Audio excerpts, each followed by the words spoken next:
Decimoquinta lectura del perfume de Patrick Süskind. Los cadáveres, como las flores arrancadas, se descomponían con rapidez. Grenouille hizo, pues, guardia junto a su víctima durante unas 12 horas, hasta que notó los primeros efluvios del olor a cadáver. Agradable, ciertamente, pero adulterador, emanado por el cuerpo del cachorro. Interrumpió el effleuré en el acto, se deshizo del cadáver y puso la poca grasa conseguida y sutilmente perfumada dentro de una olla, donde la lavó con cuidado. Destiló el alcohol hasta que solo quedó la cantidad para llenar un dedal y vertió este resto en una probeta minúscula. El perfume olía con claridad al aroma a cebo, húmedo y un poco fuerte del pelaje perruno. De hecho, sorprendía por su intensidad. Y cuando Grenouille le dejó olfatear a la vieja perra del matadero, el animal estalló en un aullido de alegría y después gimoteó. Gimoteó y no quería apartar el hocico de la probeta. Pero Grenouille la tapó bien, se la guardó y la llevó mucho tiempo encima como recuerdo de aquel día de triunfo en que había logrado por primera vez arrebatar el alma perfumada a un ser viviente.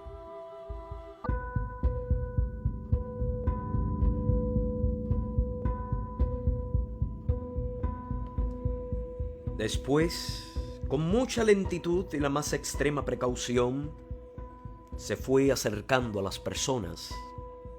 Inició la caza desde una distancia prudencial con una red de malla gruesa, ya que su objetivo no era conseguir un gran botín, sino probar el principio de su método de caza. Camuflado con su ligera fragancia de la discreción, se mezcló al atardecer con los clientes de la taberna Quatre Dauphins y distribuyó por los rincones más ocultos y pegó bajo los bancos y mesas minúsculos trozos de tela impregnados de sebo y aceite.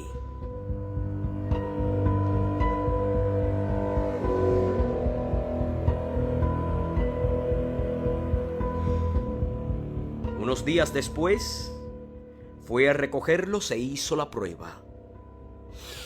Y realmente, además de oler a todos los vaos de cocina imaginables, a humo de tabaco y a vino, olía también un poco a ser humano. Pero el olor era muy vago y confuso y parecía más a un caldo mixto que a un aroma personal. Captó un aura masiva similar, aunque más limpia y con un olor a sudor menos desagradable, en la catedral. Sí, en la catedral.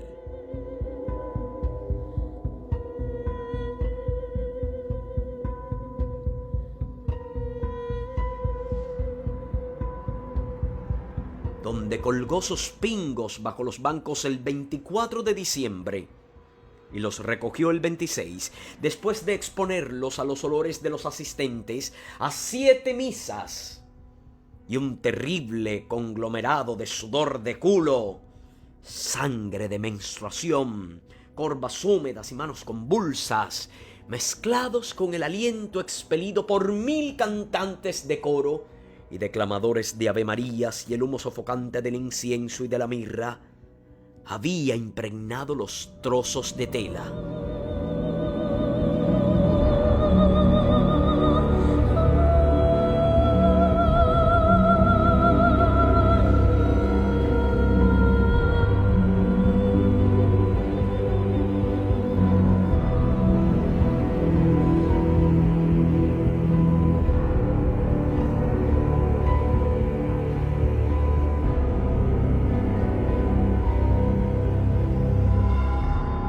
Terrible en su concentración nebulosa, imprecisa y nauseabunda. Y no obstante, inequívocamente humano. Humano. Inequívocamente humano. Humano. Grenouille capturó el primer aroma individual en el hospicio de la Charité, donde logró robar, antes de que la quemaran, una sábana de la cama de un funcionario del Tesoro recién muerto de tisis, que lo había cubierto durante 2 meses. La tela estaba tan empapada de la grasa del enfermo que había absorbido sus vapores como una pasta de efflaughé y pudo ser sometida directamente al lavado. El resultado fue fantasmal. Bajo la nariz de Grenouille y procedente de la solución de alcohol, el tesorero resucitó olfatoriamente de entre los muertos y quedó suspendido en la habitación, desfigurado por el singular método de reproducción y los innumerables miasmas de su enfermedad, pero aún así reconocible como imagen olfativa individual. Un hombre bajo, de 30 años, rubio, de nariz gruesa, miembros cortos, pies planos y pálidos, sexo hinchado, temperamento bilioso y aliento desabrido. Un hombre poco atractivo por su olor. Aquel tesorero indigno como el cachorro de ser conservado por más tiempo. No obstante, Grenouille lo dejó flotar toda la noche como un espíritu perfumado en el interior de su cabaña. Y lo olfateó una y otra vez, feliz y hondamente satisfecho del poder que había conquistado sobre el aura de otra persona. Al día siguiente lo tiró. Realizó una prueba más durante aquellos días de invierno. Pagó $1 a una mendiga muda que recorría la ciudad para que llevara todo un día sobre la piel un harapo preparado con diversas mezclas de grasa y aceite. El resultado reveló que lo más apropiado para la captura del olor humano era una combinación de grasa de riñones de cordero y sebo de cerdo y vaca, purificado varias veces en una proporción de 2:5:3, junto con pequeñas cantidades de aceite virgen. Con esto, Grenouille se dio por satisfecho. Renunció a apoderarse por completo de una persona viva y tratarla perfumísticamente. Tal proceder comportaría siempre grandes riesgos y no aportaría ningún conocimiento nuevo. Sabía que ahora ya dominaba la técnica de arrebatar la fragancia a un ser humano, y no era necesario demostrárselo de nuevo a sí mismo. La fragancia humana en sí y de por sí le era indiferente.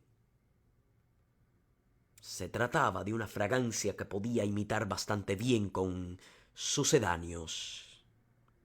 Lo que codiciaba era la fragancia de ciertas personas, aquellas extremadamente raras que inspiran amor. Tales eran sus víctimas.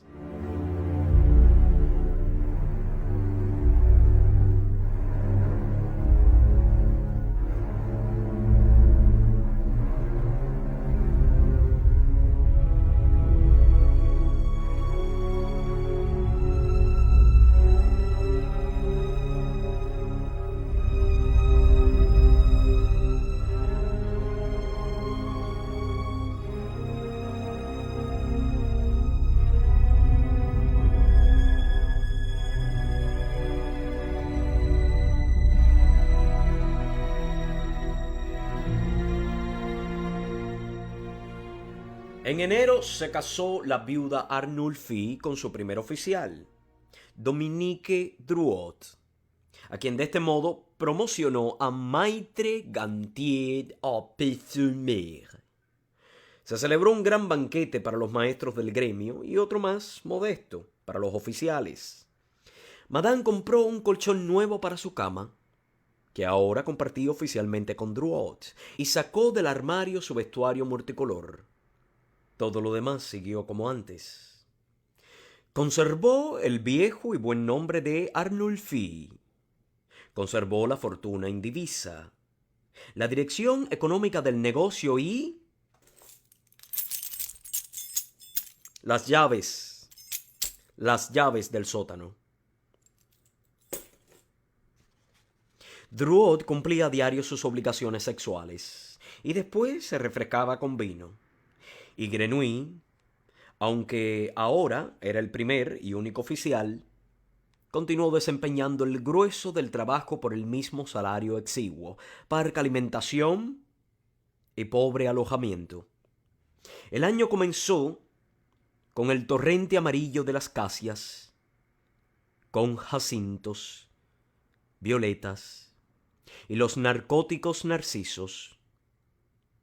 Un domingo de marzo, quizá había transcurrido un año desde su llegada a Grace, Grenouille salió para ver cómo seguían las cosas en el jardín de detrás de la muralla, en el otro extremo de la ciudad. Esta vez ya iba preparado para la fragancia. Sabía con bastante exactitud lo que le esperaba, y a pesar de ello, cuando la olfateó ya desde la Porte Neuf, a medio camino de aquel lugar de la muralla, los latidos de su corazón se aceleraron y notó que la sangre le bullía de felicidad en las venas.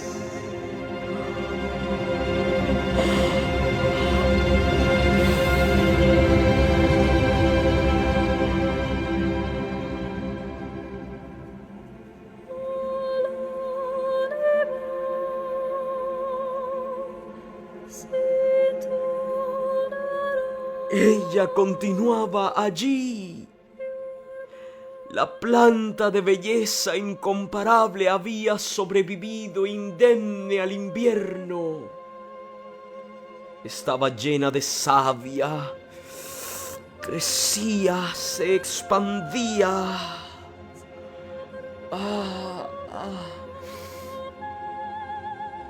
Lucía las más espléndidas inflorescencias. Tal como esperaba, la fragancia se había intensificado sin perder nada de su delicadeza.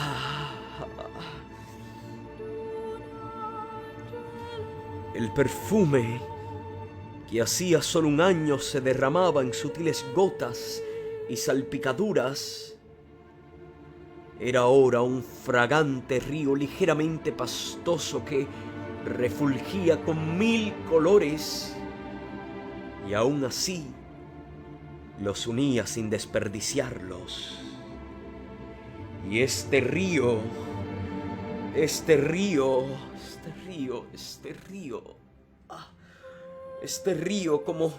como comprobó Grenouille lleno de dicha, se alimentaba de un manantial cada vez más rico.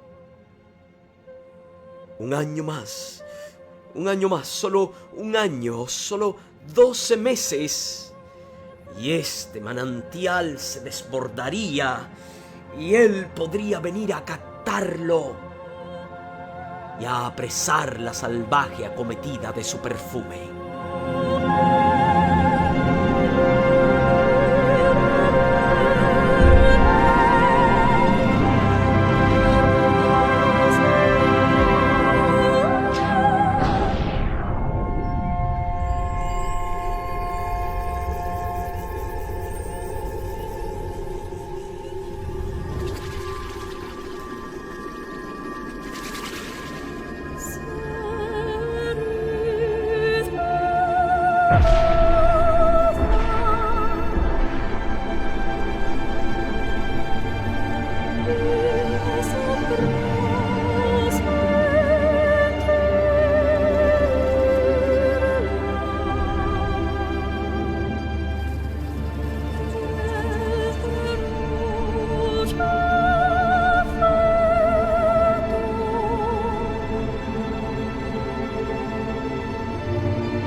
corrió a lo largo de la muralla hasta el lugar conocido tras el que se encontraba el jardín.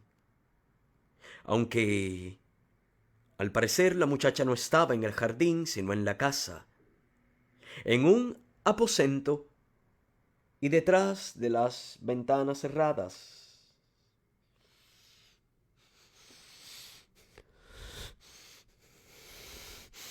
Su fragancia, su fragancia salía ondeando como una brisa suave y constante. Grenouille permaneció inmóvil. No se sentía embriagado o aturdido como la primera vez que había olfateado, sino lleno de la dicha del amante que escucha y observa desde lejos a su amada y sabe que la llevará consigo al hogar dentro de un año. Verdaderamente, Grenouille, la garrapata solitaria, el monstruo, el inhumano Grenouille, que nunca había sentido amor y nunca podría inspirarlo. Aquel día de marzo, ante la muralla de Grace, amó y fue invadido por la bienaventuranza de su amor. El amor.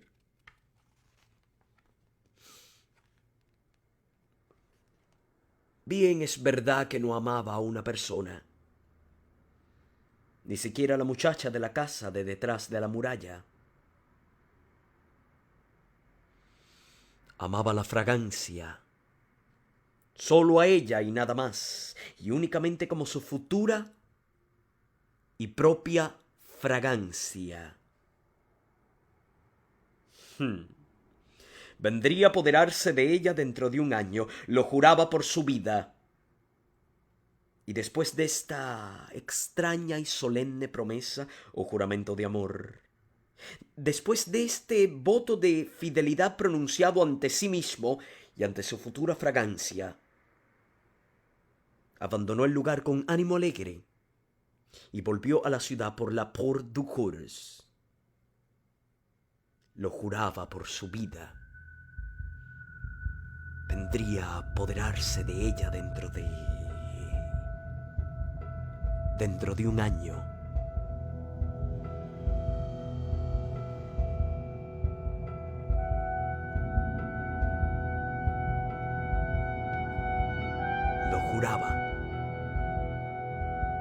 Lo juraba por su vida. Dentro de un año, Grenouille estará allí.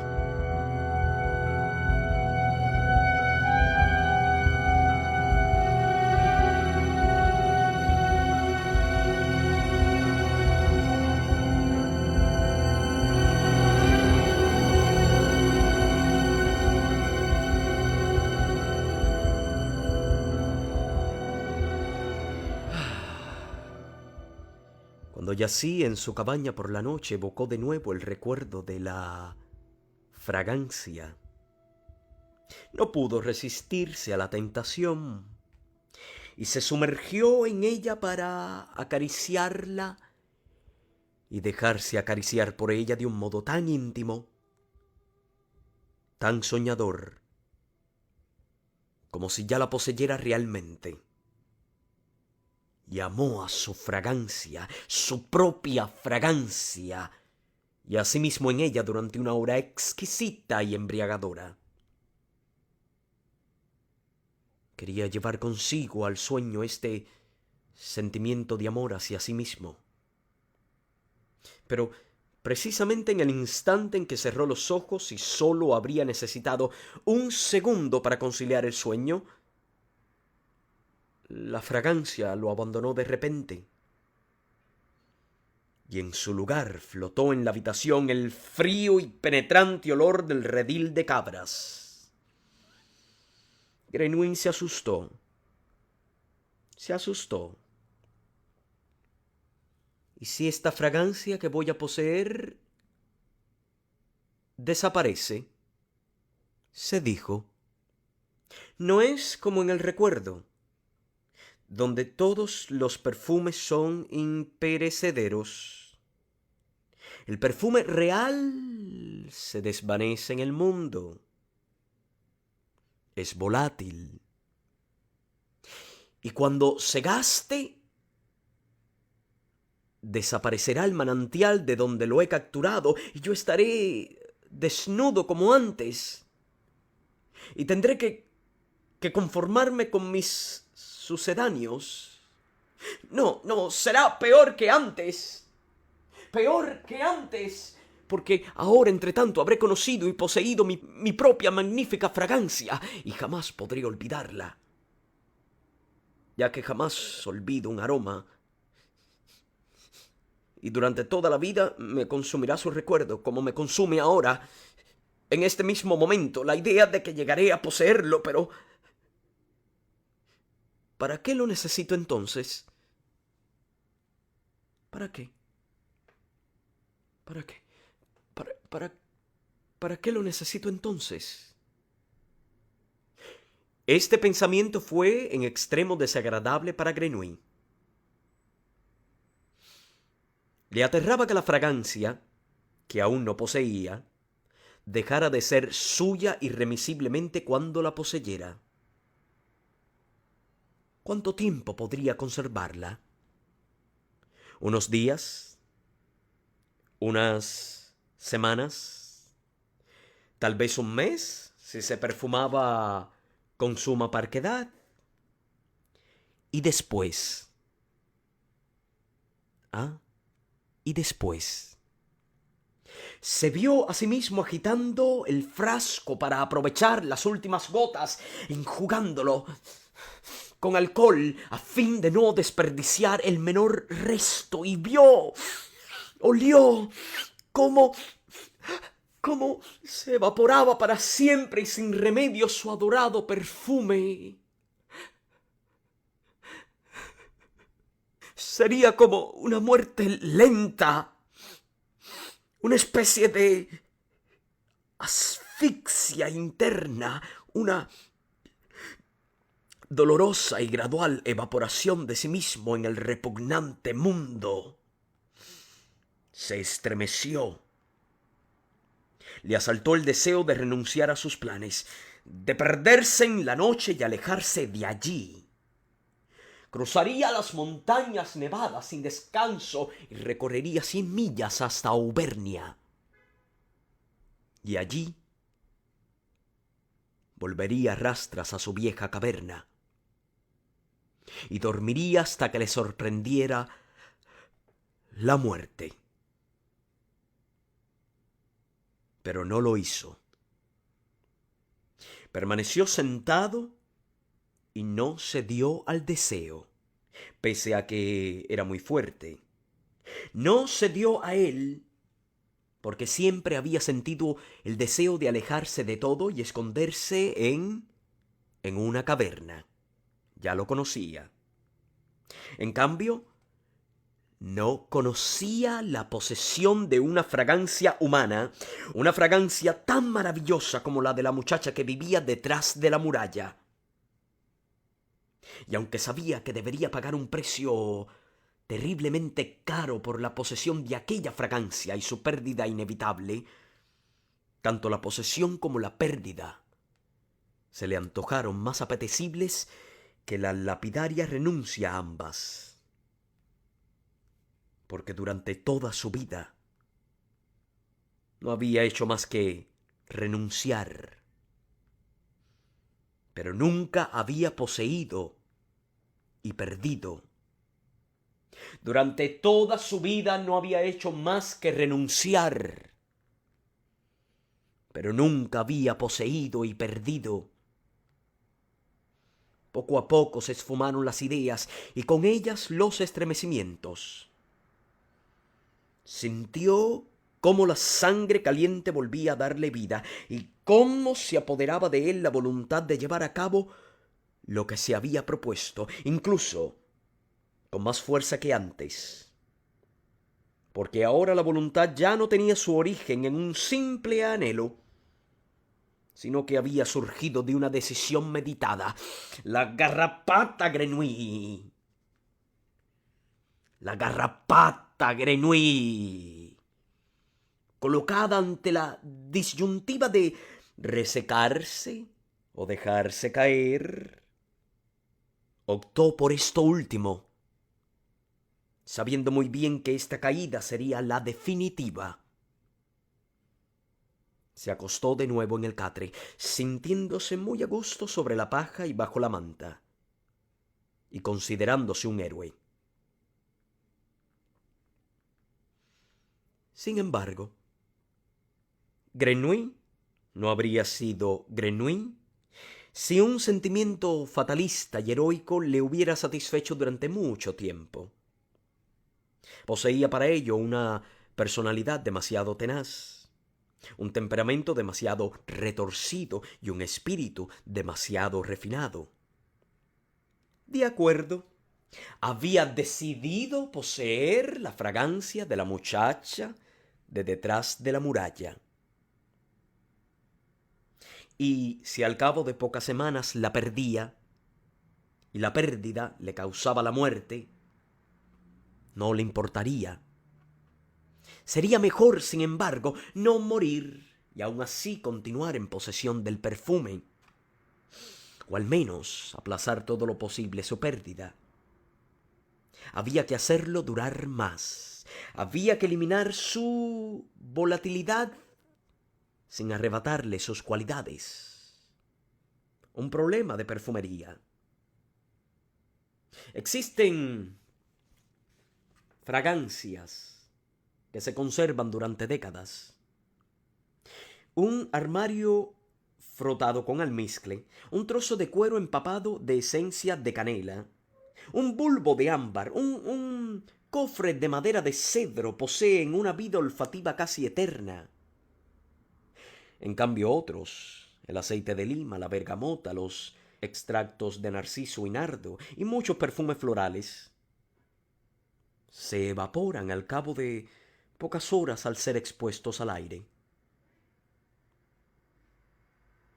El perfumista lucha contra esta circunstancia fatal, ligando las fragancias demasiado volátiles a otras más perennes, como si las maniatara para frenar sus ansias de libertad.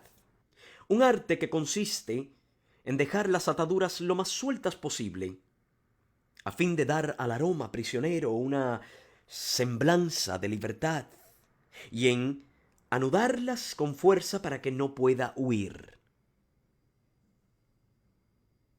Grenouille había realizado a la perfección esta muestra de habilidad con la esencia de nardo, cuya efímera fragancia retuvo con minúsculas cantidades de algalia, vainilla, láudano y ciprés, prestándole así un auténtico valor. ¿Por qué no hacer algo parecido con la fragancia de la muchacha?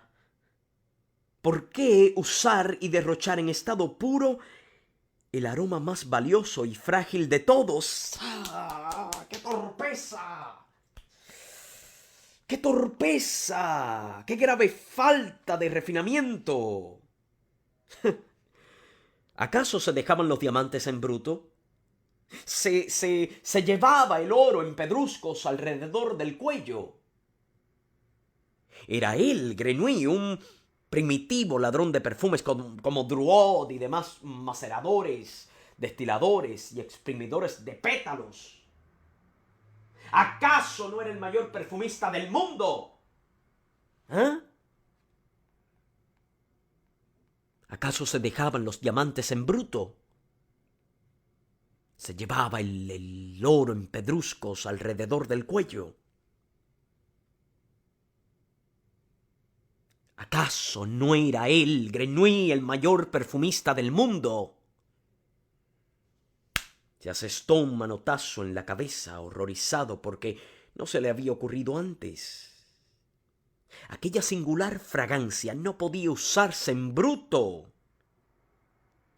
Debía tratarla como la piedra preciosa de más valor, debía forjar una diadema fragante en cuya parte más elevada refulgiera su aroma, mezclado con otros, pero dominándolos a todos, elaboraría un perfume según todas las reglas del arte, y la fragancia de la muchacha de detrás de la muralla sería la nota central.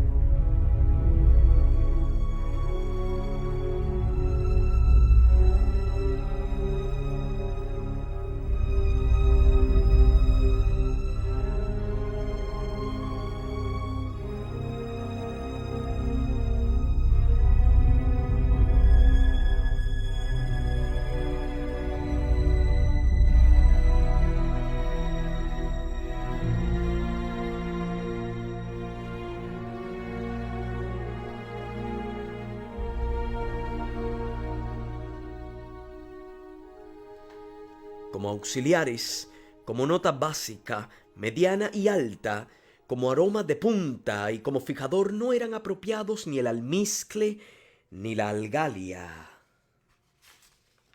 No. Ni el nerolí ni la esencia de rosas. Esto por descontado. Para un perfume como aquel, para un perfume humano, se requerían otros ingredientes.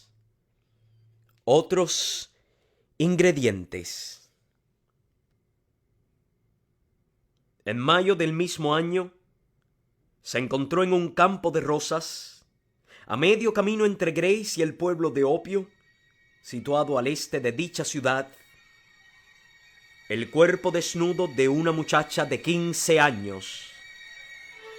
En mayo del mismo año se encontró en un campo de rosas, a medio camino entre Grace y el pueblo de Opio, situado al este de dicha ciudad, el cuerpo desnudo de una muchacha de 15 años.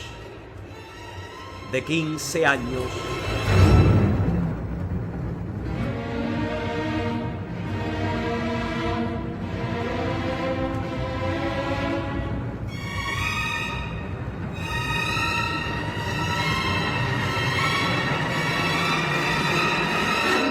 Había sido golpeada en la nuca con un garrote. El campesino que lo descubrió quedó tan trastornado por el macabro hallazgo que casi atrajo hacia su persona las sospechas de la policía, declarando al teniente con voz trémula que nunca había visto nada tan bello, cuando lo que quiso decir era que nunca había visto nada tan espantoso. Tan espantoso.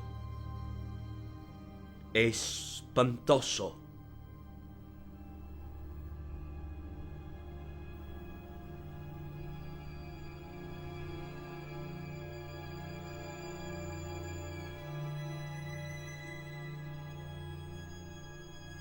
En mayo del mismo año se encontró en un campo de rosas,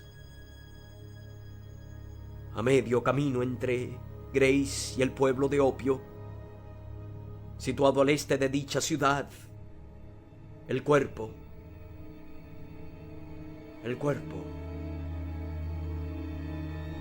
desnudo de una muchacha de 15 años. El cuerpo desnudo de una muchacha de 15 años había sido golpeada en la nuca con un garrote.